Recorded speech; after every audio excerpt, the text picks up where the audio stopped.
you, leader, entrepreneur, business owner, solopreneur, whatever you call yourself, we know you're a visionary business builder, wealth seeker looking to combine a passion for doing good with leading consciously. It's time to shift from a traditional focus of pure wealth accumulation to one that integrates well-being and fulfillment.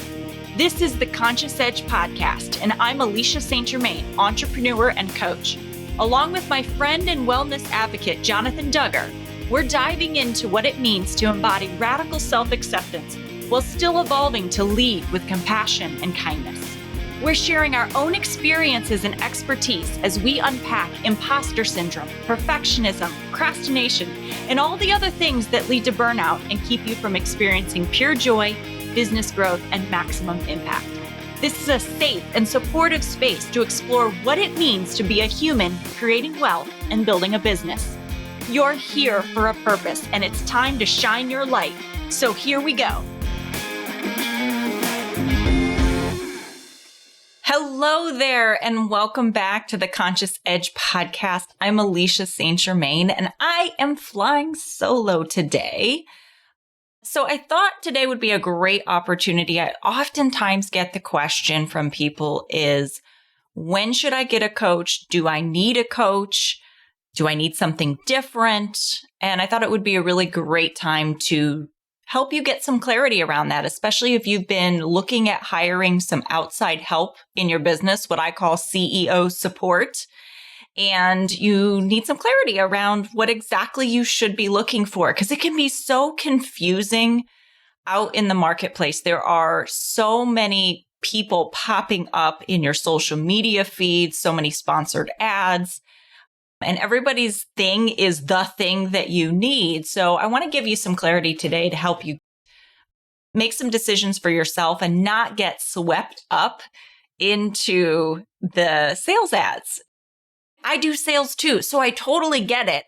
And I understand where different strategies in sales and the psychology of sales comes into place. But I also believe in autonomy, and I believe in you being a capable human of making a decision for yourself that's right for you. And I want you to have all the information you need to make a good, solid investment in yourself, to get the support that you need, what I like to call the CEO support.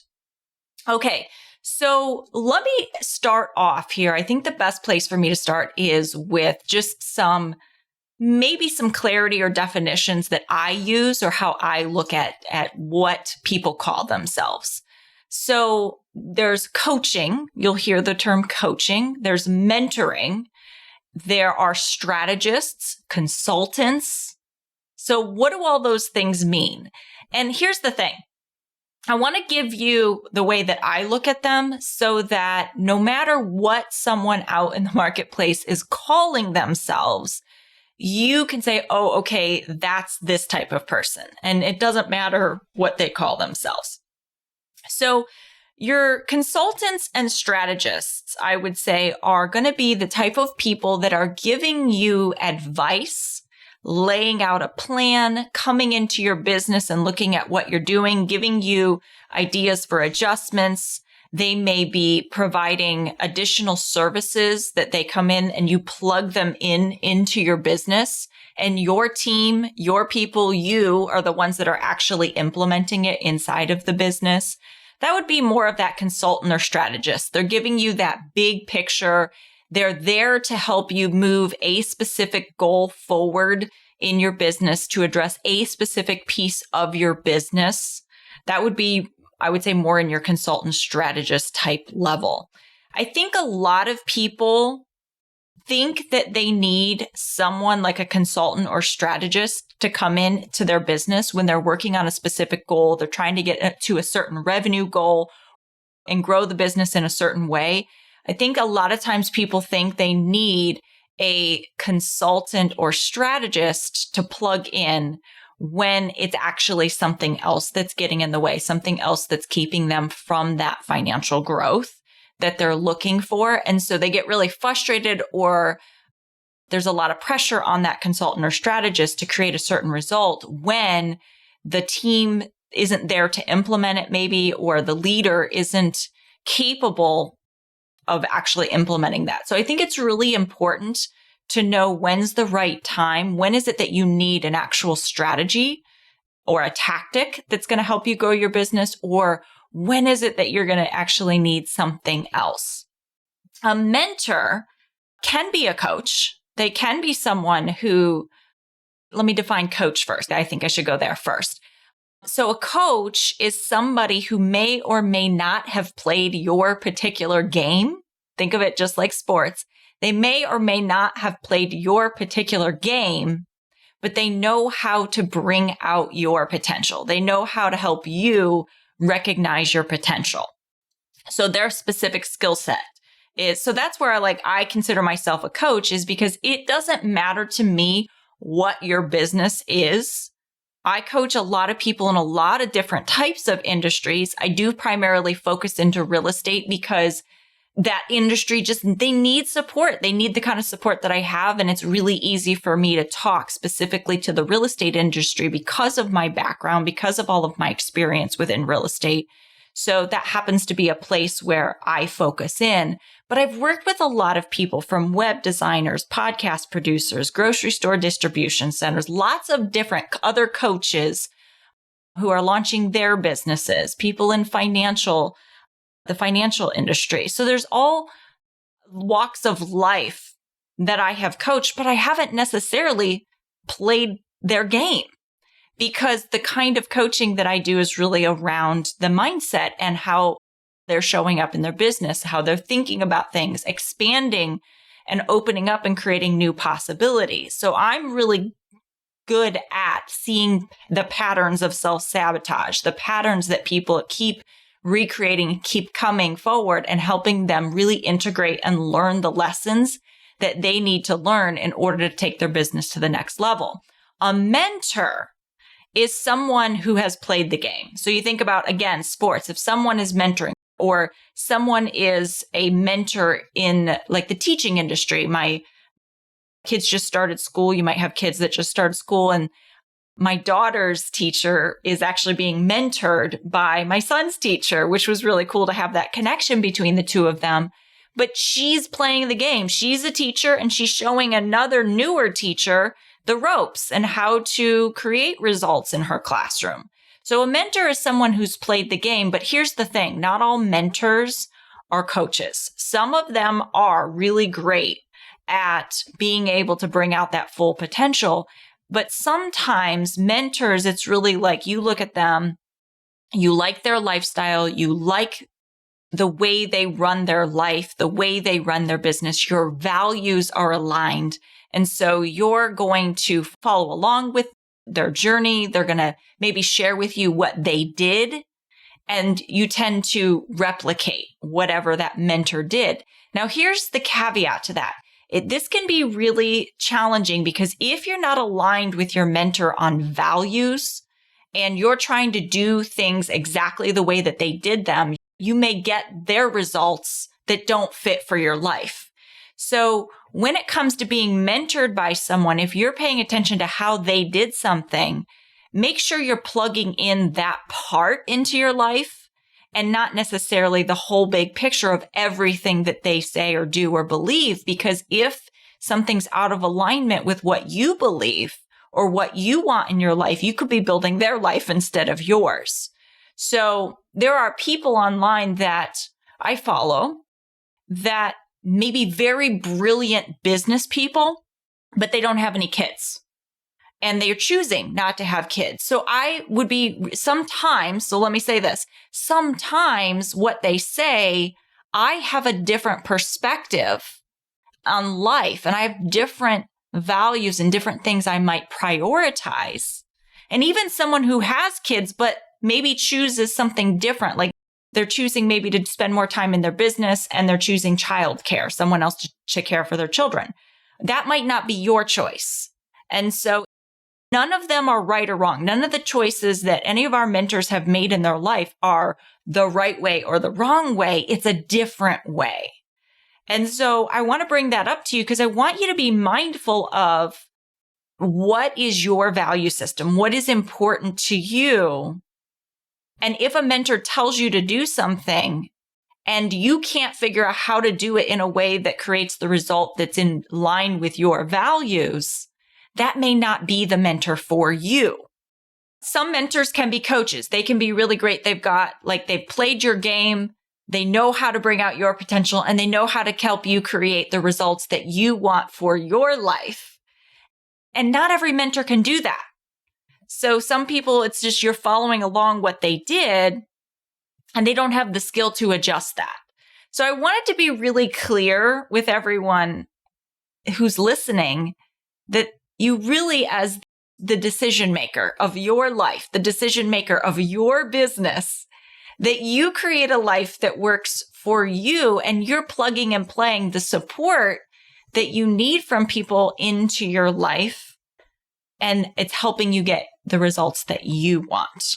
So permission to pick and choose. And ultimately, what I hope that you take that as is you are ultimately responsible for the results that you take.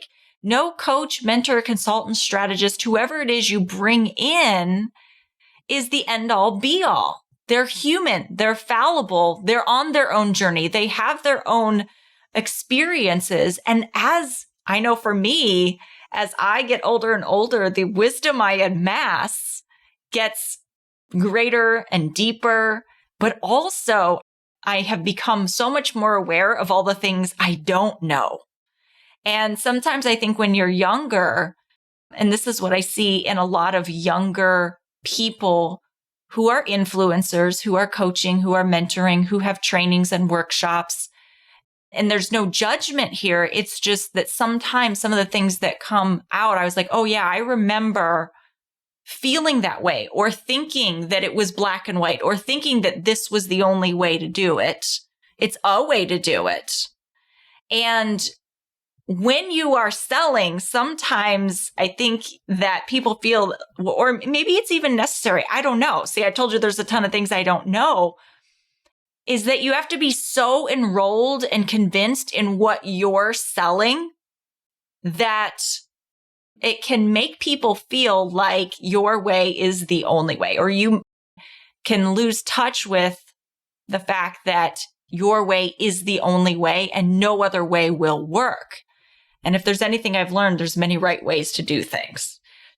So it's interesting as I'm gotten older, as I've gone through now, I think someone was asking me how long, this is 7 years now that I've had a coaching business, but also I had prior experience training workshops and working with other coaches and working in other companies. So, I mean, it's 20 years of training, coaching, workshops, interacting with people. I added it up at one point. It's over 10,000 people who've come to me in some sort of knowledge-seeking capacity. And when I think about that, it just blows my mind. But with that comes a lot of wisdom and a lot of experience. And so as I see it out there, I at first thought, I felt a little triggered, maybe, I think was the word that I was originally using. And I want to get in with Jonathan, the difference between triggers and your BS meter, so to say. And what I unpacked in seeing some of the things that are being said, some of the things that I think are very one-sided and seem very black and white when they're not, is that they just don't have the wisdom yet. They don't have that particular life experience yet. And what they do and what they train by their own right helps create a lot of results for people. But I also think to expect one person to be the end all be all in your journey is pretty unrealistic, that you're going to take little bits of things from lots of people who influence you in your life, and you're going to be you. You're going to be a unique person doing things in a unique way with your own wisdom that you've amassed as well. So I think I just wanted to be clear that, I'm not coming at this from judgment, but more from a place of we are all on our own journeys, and you are empowered to decide which pieces you're going to integrate and which pieces you're not going to integrate or don't align. And the more you can take an experimenter's mindset around, well, I'm going to try this and I'm going to see what my results are, and I'm going to tweak things, and I'm going to keep tweaking things until I get the result that I'm looking for. And you don't attach any meaning to that. You're going to go a lot farther faster than depending on things outside of yourself, depending on people outside of yourself to be successful, to be the only way that you're successful. Well, my coach said I should do this. This didn't work. And so therefore this business doesn't work. And I haven't found that to be true in my journey. It's really just a process of figuring it out. So the question I wanted to, now that you've got that basis of everything, I hope that helps you look at what support out there is available to you and maybe have some new perspective and some more clarity on maybe what someone is doing for you within your business, whether it's something your team is going to implement based on someone else's advice, if it's coaching for you so that you have some new perspectives, or if it's somebody who you're emulating and kind of following them as a mentor. I mean, I have people who mentor me all the time in different pieces, but I have not found someone who it's like, I want exactly their life and I want to do it exactly the way they did it. And I want the house that they have and I want to raise my kids exactly like that, because that's not really realistic. Because I also believe we're all here with a purpose for our soul. Like our soul's here to do good for humanity and contribute in our own unique way. So for me to be exactly like someone else, that creates a pretty vanilla life, right? A pretty uninteresting life. I like all the flavors that life is sprinkling in with all these individuals and people. Okay, so when do you get a coach? So it depends on what you need. So if you are someone who is following this podcast because you are really interested in creating wealth for yourself, you don't have a business yet, you don't know how you want to make money in business, or you know an industry like real estate. A lot of people are drawn to real estate when it comes to wealth creation. A lot of people, there's a lot of talk right now online about buying businesses because of how many people are aging out of family businesses and the kids don't want the businesses, and how you can buy businesses. So there's lots of options and an opportunity out there. And so you might be thinking, I'd really like to have more autonomy, freedom, flexibility with my time. And so I've always wanted to have some kind of business, real estate or otherwise, that allows me to do that. And if you don't have a strategy or a tactic or a way or know how to do that, I would find a coach or mentor or training program or whatever it is that will teach you the strategies and tactics. Because for someone like me who does a lot of mindset work, I think mindset is everything. However, without a tactic or strategy, you really don't know the places where you're going to get in your own way. You don't know, a lot of people have a hard time getting started, but they don't know they're going to have a hard time getting started until they actually learn how to do it and then figure out, I can't get myself to get on the phone to call someone.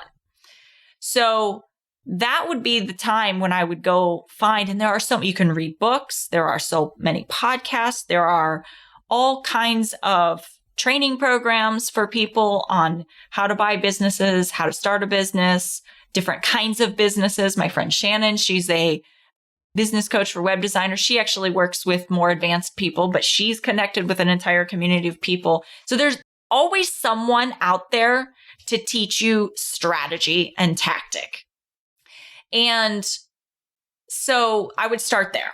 Now, if you are someone listening to this podcast and you already have your strategies and tactics, maybe you've taken those training programs, you've done some real estate deals, you have a business, you have several rental properties, whatever it is, you are making money in your business.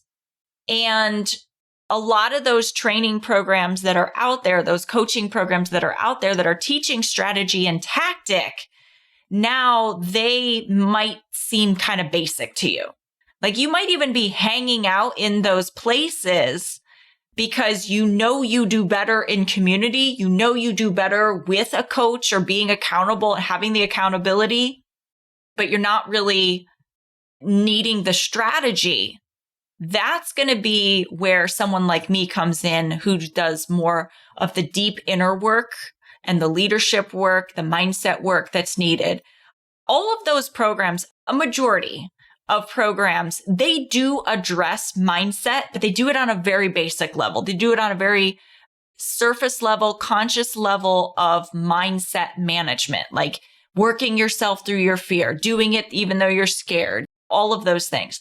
The kind of work that I do in the Exponential Entrepreneur is really about the deep inner work, the rewiring of the brain to teach your brain that even though you're changing your behaviors, even though you're doing things differently, you're gonna be okay, right? Because there's this part of our brain that when it sees you doing something different, and I talk about this in an earlier episode, I link it, I think it's episode, I want to say it's episode maybe 4. It's called Why We Self-Sabotage. And so your brain sees you doing something different than what you grew up believing to be true about the world. And it's going to react like there's a lion in the room about to eat you. And so doing that next level thing, or even doing that first thing when you're just getting started and you're in those training programs, it can feel like you're literally going to die and something bad or terrible is going to happen and you're not going to be okay. That's the level of that I come in and work with people. So if you have kind of outgrown those types of programs and you know you do well with coaching, or you've heard, like you watch other people you look up to, people who influence you, and you hear them talking about having a coach, having a mentor, and you're like, maybe I need a coach or a mentor, then I might be someone, or someone like me is who you're looking for. And so I was thinking about it. I always talk about how I help women to grow their businesses with less grind and more fulfillment, more joy in their life. And a lot of times we're working with situations like procrastination, perfectionism, overworking, analysis paralysis. But if you are not someone who is actively reading personal development books or actively searching that out, you might not even realize that you're even doing those things. So I thought that it would be really helpful to also tell you how that might be showing up in your life right now. So one of the things that happens when people are at that level where they've got a business, it's creating income for themselves, many times having a business or doing investing, any kind of wealth creation, let me put it that way, any kind of wealth creation that you're working towards, it is not necessarily your first job. It's not the first thing you did. You oftentimes are that ambitious person that, there's some people who just know right away. I mean, I started my business when I was in my early 20s and I was really lucky, but I came from a family of entrepreneurs.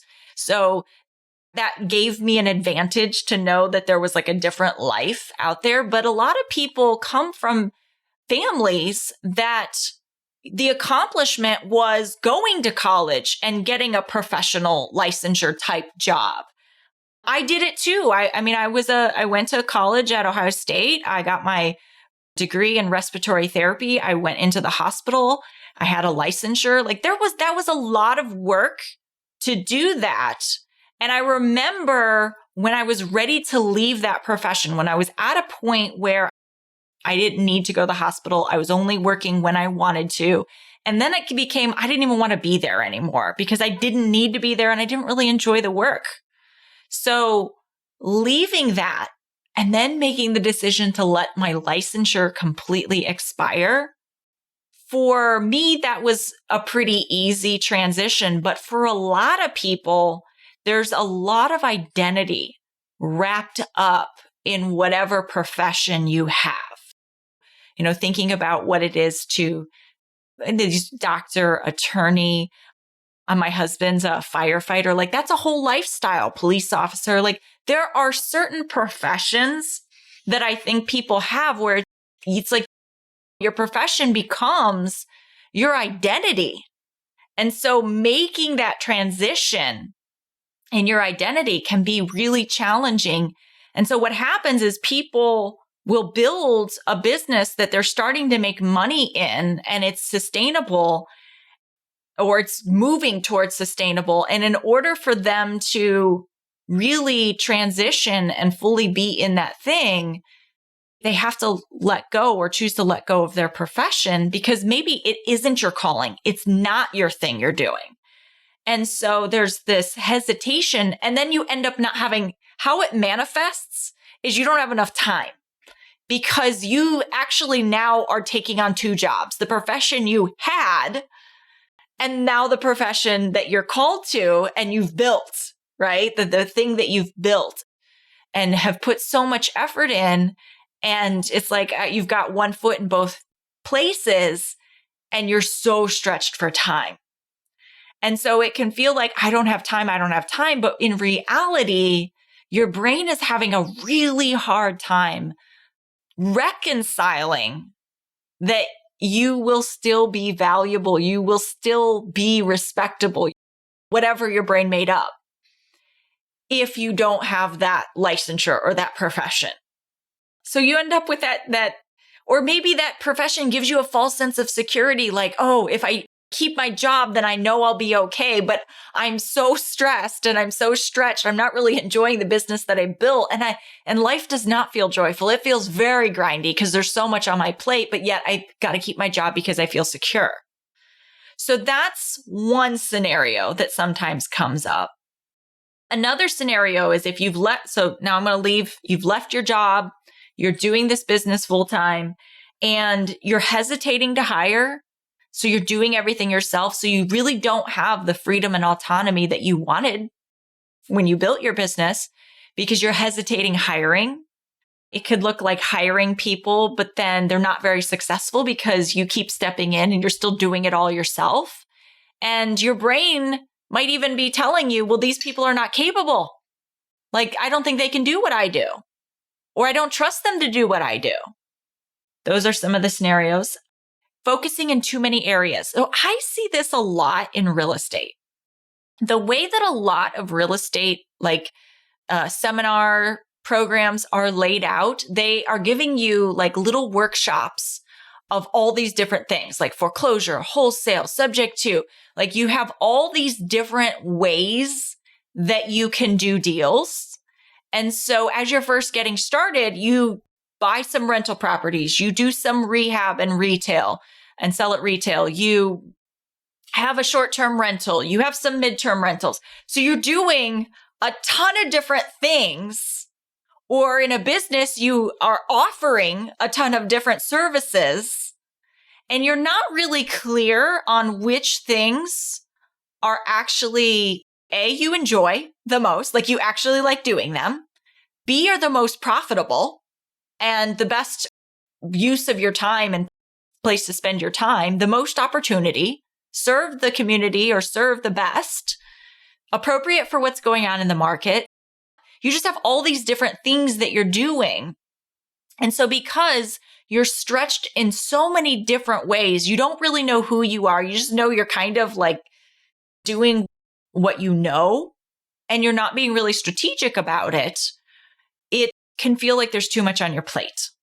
And so one of the things we do when in the Exponential Entrepreneur, one of the very first things that happens is we get really clear on A, what is your vision? Like, what do you want for your life? And a lot of people, they think their vision is how they're going to do it. And what I have found is that you start with a vision of what your life looks like, and we will go to work to figure out how that happens. Because very often, how you think it needs to happen and how it actually plays out once you get into it is two totally different things. So we get really clear on your vision, like what do you want for your life, but also what is your immediate need? Because if you don't feel like your immediate needs, basic human needs, are being taken care of, it's going to put you into like a fight or flight. And so you're going to be operating at this high stress level. It's not good for your health. It's not good for your sleep. And things start to break down. So we get really clear on where do we need to focus immediately now? What's the long-term goal? And then you already know how to do it. Your brain already will figure it out. It will look for the right things if you let it. But we start getting in there and trying to control everything and being so attached to it happening in a certain way that you actually create a lot more resistance for yourself. And so sometimes it's just getting really clear of what you want and being open to how that could happen. So that's some of the things that we do very first thing. And we find out why maybe you have some attachments to it having to look a certain way. Because a lot of times you've made it mean something. Like if maybe this is the way your family will respect you doing it, as opposed to, oh, that seems too risky, right? The naysayers will come in. So we get really clear on that piece as well. And a lot of times when you are feeling out of control, that is when you are most likely going to step in from a place of fear and make some decisions that are severely going to slow you down. So that is one of the benefits of having a coach. And when you're working in a community that's really focused on deep inner work, like the Exponential Entrepreneur, or there's other communities out there that do it as well. But what we're really looking at is, what are the patterns that you keep creating? And sometimes having someone else's eyes is so helpful, because I can't tell you how often something will come up in someone's business and they are maybe trying to get to that next revenue goal. And we find out that they keep making the same certain decisions. They keep making the same kind of hires. They keep doing something over and over in their business that's directly related to what they assume to be true about the world, and it's holding them back. And until I point it out to them, they haven't seen it. So having that extra set of eyes to help you see the patterns, and that's one of my gifts, is helping you see the patterns, is so helpful in your business. And then one of the other things I see come up, gosh, I could just keep going with this, but one of the other things I often see come up is when you have, and again, I especially see this in real estate, is people will invest in real estate and then they will decide to also open up a business. So as they're making the transition, or they've made the transition from just buying real estate or having a profession, something they did for a living, or having a job, a W-2. Some people, it's like a profession. It's like your identity, something you do. And then having a job is like, some people would refer that to as the W-2. Like you're not really attached to it, but it feels like a sure thing, or a paycheck. And so real estate can be dependent on when and where that opportunity comes up. And so they'll decide to open a business in a real estate related industry. So that could be managing properties for other investors. They're like, well, I have my own rental properties. I manage them myself. Now, what if I open a property management company? And so there's this whole other thing that comes up for them, even though they're experienced, even though they've already done it, they have this imposter syndrome that comes up. Like, well, I've done it for myself, but what if I can't do it for other people? And so these are some of the places I wanted to be really specific for you so that you could start to think about, well, maybe you wouldn't call it procrastination, perfectionism, imposter syndrome, overworking, because you're not really thinking about it. You just think it's your circumstance. But these are some of the ways that it shows up in your business that you might not yet have a name for. And so it's at that point where you don't need strategy or tactic necessarily, but you do need coaching. You need someone to come in and be like, okay, let's look at, what are you believing to be true? How do you think this has to happen? And how else could it happen? What possibilities are available here? And then let's go to work on rewiring your brain to be more skilled at looking for possibilities and other solutions than thinking that it has to be one way. So we look into that and then we work to rewire your brain. If that sounded like you, I just want to say this, if that sounded like you, I would absolutely love to invite you to go to consciousedge.com/apply. And go ahead and fill out that application. I know there are a lot of people that come to me all the time when I am at conferences, and anytime I see someone's like, I need to talk to you about your coaching. And let's have that conversation. The reason I have you apply is because I want to know where you are in your business. It's not like I'm going to be like, oh, I don't know if you're qualified to, or worthy of my coaching. It's not that at all. I want to know where you are in your business and what specifically you want to solve so that I can help you figure out, is it someone like me? Do you need the exponential entrepreneur, or should you be investing in more strategy or tactic, or should you be bringing in a business consultant, or do you just need to hire an employee? And that would be a better use of your money. So that's why we have you go ahead and apply before we actually get on the phone and talk to you. So I'm better prepared when I talk to you to know, where do we take this conversation? So I would absolutely love to talk to you about that. We are a small group. I keep my groups no more than 20 to 30 people so that you get really intimate. Even though it's a group coaching program, I really like for it to be intimate. I really like to have that hands-on approach with people because we do such deep inner work.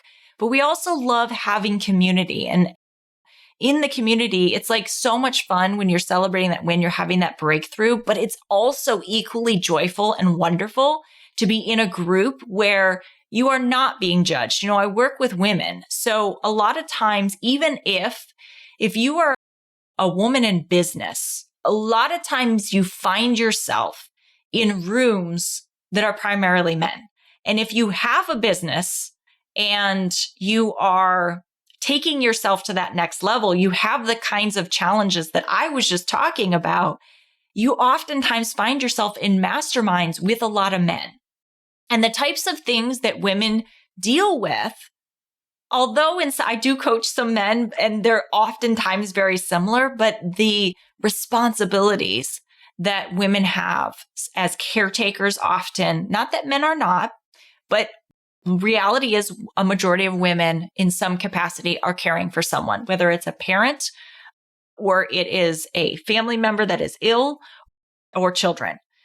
And so we have this room where you are one of many women in the room and you don't feel so alone. So when you see one of your colleagues winning, you're like, yes. And there are things that come up that other people bring up. You go, oh, I do that too. So that is some of the benefits, I think, to being in that women-only room, going to that next level, doing that deep inner work, that you're doing it in a safe place where you don't feel judged. There isn't bravado. There isn't, oh, I got to put on a mask. If anything, we're like, hey, take off the mask. The BS meter's up. Like, let's call it what it is. Let's be real with each other. And really inviting you to just let down your guard and be yourself. So I'd love to talk to you more about that. And I'm going to wrap up for today because I see I am at time, even maybe a little bit over, but I love talking about this. And I think so often that people don't even know what they need. And so I hope today brought you some clarity around who is it that you really want to bring in for your support system as you're taking your business to the next level. All right. I am sending you so much love. And if Jonathan were here, he would tell you, be well. Thanks for listening to the Conscious Edge podcast. Make sure you subscribe and take a moment to be kind and share this episode with someone you care about. Leave a review to help us bring more compassionate leaders building businesses and creating wealth to the table. And for show notes, head over to consciousedge.com/podcast. This podcast and the linked materials are presented solely for general information, educational, and entertainment purposes and should not be taken as personal or medical advice or any kind of mental health treatment. Please consult a medical or mental health professional if you feel you need such services. Please be advised that all investing and entrepreneurial endeavors involve risk, and the use of the education and information on this podcast and linked materials is at the user's own risk. This podcast is part of the Sound Advice FM network. Sound Advice FM, women's voices, amplified.